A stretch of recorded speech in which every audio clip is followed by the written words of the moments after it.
Tag inspire में आपका स्वागत है मित्रों। आज की इस अलौकिक कथा के माध्यम से हम सभी यह जानेंगे कि किस पाप के कारण कलयुग की स्त्रियां समय से पहले ही विधवा हो जाती हैं और ऐसे कौन से कार्य हैं जो एक स्त्री को अपने जीवन में कभी नहीं करना चाहिए, अन्यथा उन्हें इसका दुष्परिणाम भुगतना पड़ता है। सभी माताओं बहनों से निवेदन है कि इस कथा को पूरा अवश्य सुनें, क्योंकि आधी अधूरी कथा सुनने से महापाप लगता है। तो चलिए, आपका ज्यादा समय ना लेते हुए कथा को प्रारंभ करते हैं। एक बार भगवान श्री हरि विष्णु माता लक्ष्मी के साथ आकाश मार्ग से होते हुए देवलोक की तरफ जा रहे थे। तभी माता लक्ष्मी ने भगवान विष्णु से पूछा, हे नाथ, कल युग की स्त्रियां किस पाप के कारण समय से पहले विधवा हो जाती हैं? तो भगवान विष्णु जी कहते हैं, हे देवी, आज अचानक से तुम मुझसे यह प्रश्न क्यों पूछ रही हो? तो माता लक्ष्मी कहती, हे प्रभु, आज जब मैं बैकुंठ लोक में बैठकर धरती लोक का दृश्य देख रही थी तो मैंने धरती लोक पर कुछ स्त्रियों को देखा जो देखने में एक ही उम्र की थी, परंतु उसमें से एक औरत विधवा हो चुकी थी और बहुत दुखी जीवन व्यतीत कर रही थी, और बाकी उसी उम्र की औरत अपने पतियों के साथ बहुत सुखमय जीवन व्यतीत कर रही थी। यह दृश्य देखकर मेरे मन में कुछ प्रश्न उठ रहे हैं। हे स्वामी, आप ही मेरे इन प्रश्नों का उत्तर दे सकते हैं। कृपया आप मुझे मेरे प्रश्नों का उत्तर देकर मेरे व्याकुल मन को संतुष्ट करें। इस प्रकार माता लक्ष्मी की बात को सुनकर भगवान विष्णु जी कहते हैं कि हे देवी लक्ष्मी, तुम्हारे मन में जो भी प्रश्न उठ रहे हैं निश्चित होकर पूछो, मैं तुम्हें तुम्हारे प्रश्नों के उत्तर अवश्य दूंगा। फिर माता लक्ष्मी कहती हैं, हे प्रभु, मेरा पहला प्रश्न है, कौन सी स्त्री समय से पहले विधवा हो जाती है और सारी उम्र दुखी जीवन व्यतीत करती है? और मेरा दूसरा प्रश्न है, कौन सी स्त्री को जीवन में कभी सुख शांति नहीं मिलती? और मेरा तीसरा प्रश्न है, वह कौन सी चीज है जो एक पत्नी अपने पति के मांगने पर भी पति को नहीं देती? इस तरह माता लक्ष्मी के तीनों प्रश्नों को सुनकर भगवान विष्णु जी कहते हैं, हे देवी, तुम जिन स्त्रियों की बात कर रही हो उनमें से एक स्त्री समय से पहले ही विधवा होकर अपना दुखी जीवन व्यतीत कर रही है, और वहीं पर अन्य स्त्रियां सुहागन हैं और अपने पति के साथ खुश होकर सुखी जीवन व्यतीत कर रही हैं। तुम जानना चाहती हो आखिर ऐसा क्यों है? तो देवी सुनो, मैं तुम्हें इन सभी प्रश्नों का उत्तर एक कथा के माध्यम से देना चाहता हूं। इस कथा को बहुत ही ध्यान से सुनना, क्योंकि आधी अधूरी कथा सुनने वालों को आधा अधूरा ज्ञान प्राप्त होता है जो जीवन में कभी काम नहीं आता। और यदि तुमने ध्यान से सुना तो तुम्हारे तीनों प्रश्नों के उत्तर कथा को सुनने के बाद मिल जाएंगे। फिर माता लक्ष्मी कहती है, हे स्वामी, मैं आपको वचन देती हूं कि मैं इस कथा को पूरा सुनूंगी और संसार की समस्त स्त्रियों तक इस कथा को आपके माध्यम से बताऊंगी। माता लक्ष्मी की यह बात सुनकर भगवान विष्णु जी कहते हैं, हे देवी, सबसे पहले मैं तुम्हें उस स्त्री की कहानी सुनाना चाहता हूं जो सुहागन बनकर सुखी जीवन जी रही है। और जिस सुहागन स्त्री की तुम बात कर रही हो वह स्त्री और कोई नहीं बल्कि काशी नरेश के नौकर की पत्नी है। और वह स्त्री जिस नौकर की पत्नी है उस नौकर को अपनी पत्नी पर पूरा विश्वास है कि मेरी पत्नी एक चरित्रवान और पतिव्रता स्त्री है जिसकी प्रशंसा वह नगर में सबसे किया करता है। एक दिन यह बात राजा के दरबार में पहुंच गई। फिर राजा ने अपने नौकर को बुलाया और उस नौकर से पूछा, क्या वास्तव में तुम्हारी पत्नी एक चरित्रवान और पतिव्रता स्त्री है? और क्या तुमको उसके ऊपर पूरा विश्वास है कि तुम्हारी पत्नी एक पतिव्रता स्त्री है और तुम्हारे अलावा पराये मर्द को आंख उठाकर भी नहीं देखती? इस बात का तुम्हारे पास कोई प्रमाण है? राजा की यह बात सुनकर नौकर कहने लगा, महाराज, मुझे अपनी धर्म पत्नी पर पूरा विश्वास है कि वह एक पतिव्रता स्त्री है और मेरे अलावा वह पराये मर्दों को नहीं देखती। नौकर की इस बात को सुनकर राजा के एक मंत्री ने कहा, मैं क्षमा चाहता हूं महाराज, ऐसा कैसे हो सकता है कि एक स्त्री किसी अन्य पुरुष को ना देखे? ऐसा तो असंभव है। मंत्री ने राजा से कहा, महाराज, यदि मैं इस नौकर की बात गलत साबित कर दूं और इसकी पत्नी का पतिव्रता धर्म नष्ट कर दूं तो इसे क्या सजा मिलेगी?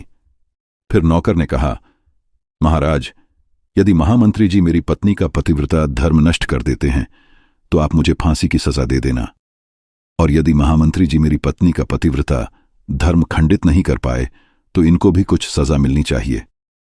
नौकर की यह बात सुनकर राजा ने कहा कि ठीक है, मंत्री को भी फांसी की सजा दी जाएगी। मंत्री ने यह शर्त स्वीकार कर ली और नौकर से पूछा कि मैं तुम्हारी पत्नी से क्या वस्तु लाऊं जिससे तू मान लो कि मैंने तुम्हारी पत्नी का पतिव्रता धर्म खंडित कर दिया है। मंत्री की बात सुनकर नौकर ने कहा, महामंत्री जी, आप मेरी पत्नी से मेरे विवाह के समय मुझे मेरी ससुराल से दहेज में एक मटका और एक कतार मिली थी, और यह दोनों चीजें मेरी पत्नी ने बहुत संभाल कर रखी हैं, क्योंकि यह दोनों चीजें एक पतिव्रता स्त्री के लिए सुहाग की निशानी है। यदि तुम यह दोनों चीजें मेरी पत्नी से लाकर मुझे दिखा दोगे तो मैं मान जाऊंगा कि मेरी पत्नी का पतिव्रता धर्म महामंत्री जी आपने नष्ट कर दिया है।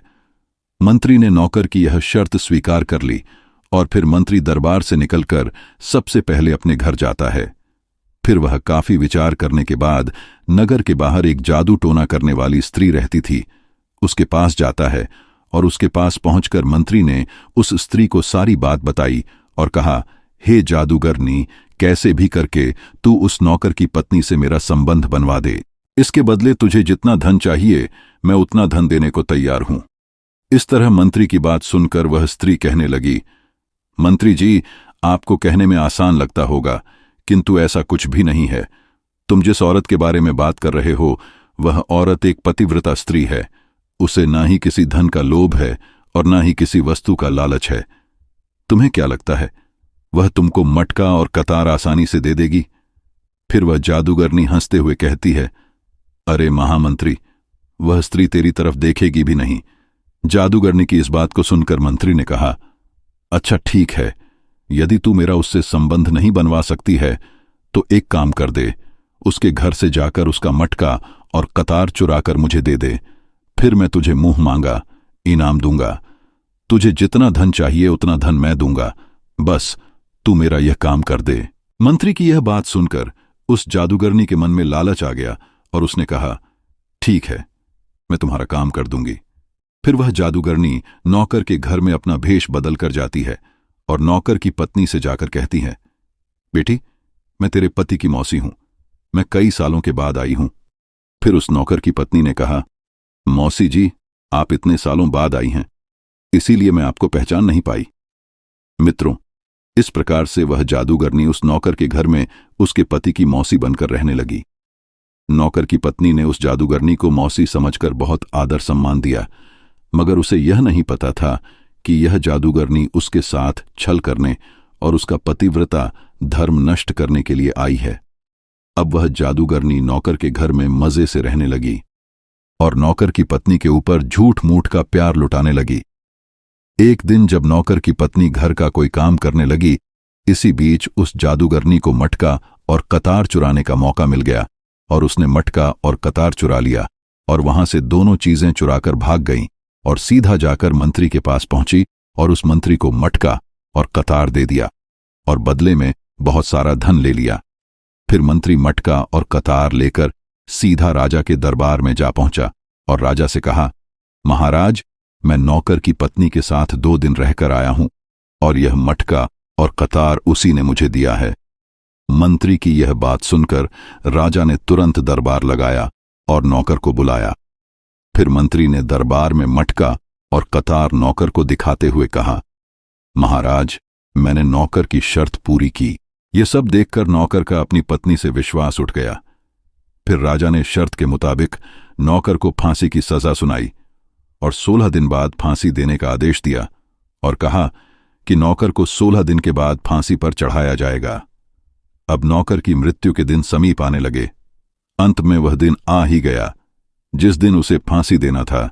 जब उसे फांसी के फंदे के पास लाया गया तो उस नौकर से उसकी अंतिम इच्छा पूछी गई। फिर नौकर ने कहा कि महाराज, मेरी अंतिम इच्छा यह है कि मैं आखिरी बार अपनी पत्नी से मिलना चाहता हूं। राजा ने नौकर को अनुमति दे दी कि तुम अपनी पत्नी से मिल सकते हो।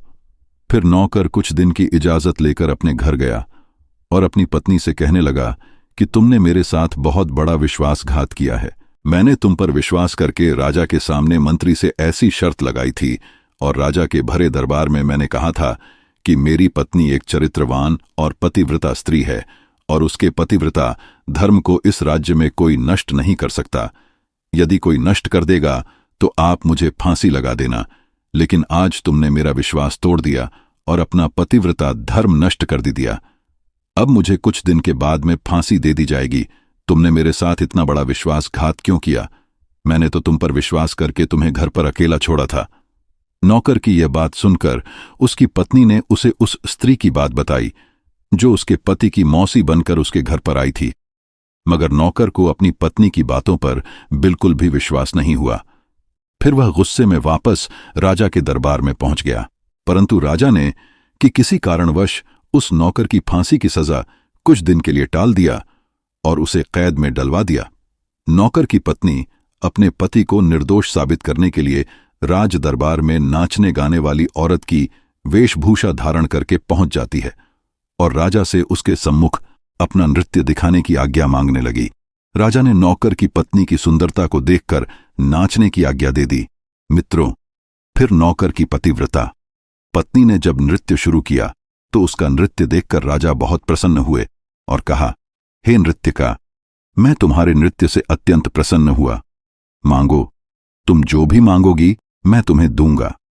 फिर उस नौकर की पत्नी ने कहा, महाराज, आपकी सभा में एक चोर है जिसने मेरा सोने का हार चुराया है। आप उसे फांसी की सजा दे दीजिए। नुतकी की यह बात सुनकर राजा ने कहा, ठीक है, बताओ मेरे दरबार में तुम्हारा चोर कौन है? मैं उसको कठोर से कठोर सजा दूंगा। और फिर उस नौकर की पतिव्रता स्त्री ने कहा, महाराज, और कोई नहीं, आपके मंत्री ने मेरा सोने का हार चुराया है। आप इनको फांसी की सजा दीजिए। जैसे ही मंत्री ने सुना कि यह स्त्री मुझे चोर बता रही है तो मंत्री घबरा गया और कहने लगा, महाराज, मैं ईश्वर की शपथ खाकर कहता हूं कि मैंने इस नुतका का हार नहीं चुराया है और मैं तो इसे जानता भी नहीं। आज पहली बार मैं इसकी शक्ल देख रहा हूं। जैसे ही मंत्री ने कहा कि मैंने इस स्त्री की आज तक शक्ल ही नहीं देखी है तो वह पतिव्रता औरत अपने वास्तविक वेशभूषा में आ गई और कहने लगी, महाराज, इस मंत्री ने मुझे पहले कभी देखा ही नहीं, तो आप इससे यह पूछो कि यह मटका और कतार कहां से लाया है। फिर नौकर की पत्नी ने कहा, हे महाराज, मैं उसी नौकर की पत्नी हूं जो आपके यहां पर नौकरी करता है और आप मेरे निर्दोष पति को फांसी पर चढ़ाने वाले हैं। इसीलिए मुझे यहां इस राज दरबार में नुतका की वेशभूषा में आपके समक्ष आना पड़ा। मैं आपको इस मंत्री की पूरी सच्चाई सुनाती हूं।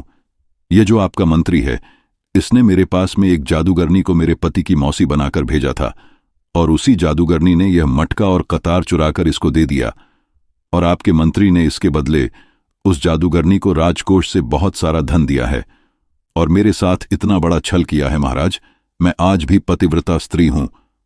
नौकर की पत्नी की इस बात को सुनकर राजा ने उस जादूगरनी को बुलाया। फिर उस जादूगरनी ने राजा के डर से मंत्री की सारी सच्चाई राजा को बता दी।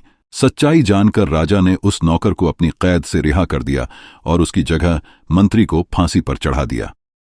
मित्रों, कथा को आगे बताते हुए भगवान विष्णु जी कहते हैं, हे देवी, इस प्रकार से नौकर की पतिव्रता पत्नी ने अंत में राजा से कहा, महाराज, मैं अपने पति से बहुत प्रेम करती हूं। मैं एक चरित्रवान स्त्री हूं और मैं कभी भी अपने पति की आज्ञा की अवहेलना नहीं करती हूं और अपने पति का नाम तक नहीं लेती हूं। मित्रों, भगवान विष्णु जी कहते हैं, हे देवी, इस प्रकार से यह कथा समाप्त हुई। अब तुम अपने प्रश्नों के उत्तर सुनो।